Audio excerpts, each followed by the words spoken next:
Gulliver, what more can you tell us at this stage about these intensified airstrikes on the eastern city of Kharkiv?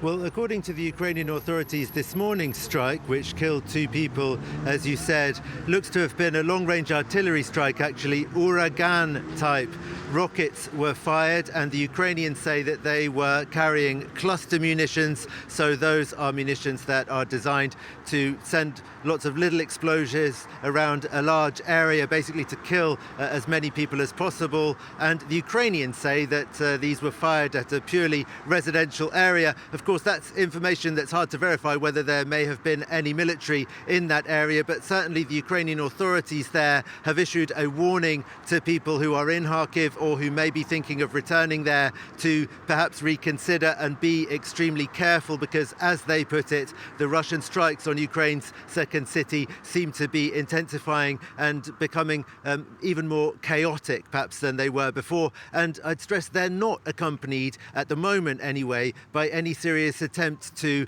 retake control of Kharkiv region or any major advances on the ground there. We don't have, and I think military analysts agree, that we don't have the impression that Russian forces are trying to take Kharkiv, as perhaps it was thought that they were in the earlier phases of this invasion. I mean, currently, Gulliver, you are in the city of Zaporizhia. I hope I'm pronouncing that correctly. I mean, walk us through what you're seeing there for us, if you will, Gulliver.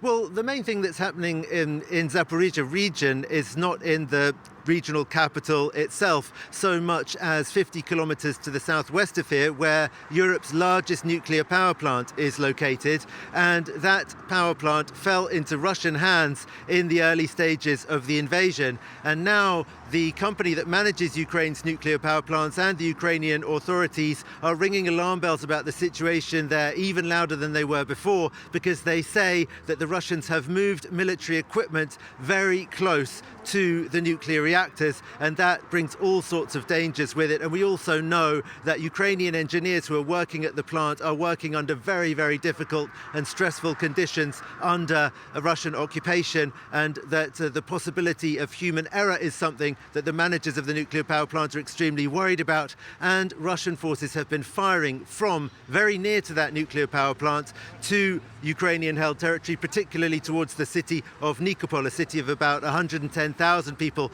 on the other side of the very wide river from that power plant. And, you know, the Ukrainians would very much like to be able to eliminate the Russian artillery units that are firing on them from the other side of the river, but they say that they can't, because the risk of accidentally hitting the nuclear power plant and causing an atomic catastrophe is simply too great. But clearly that adds to a very tense situation generally in this region, most of which, I remind you, is occupied by Russian forces and has been for some time now, but not the regional capital, Zaporizhia, which, along with some of the districts around it, is still in Ukrainian hands, and the Ukrainians look to be holding the line there and preventing the Russians from taking any more territory in this region, at least for the moment.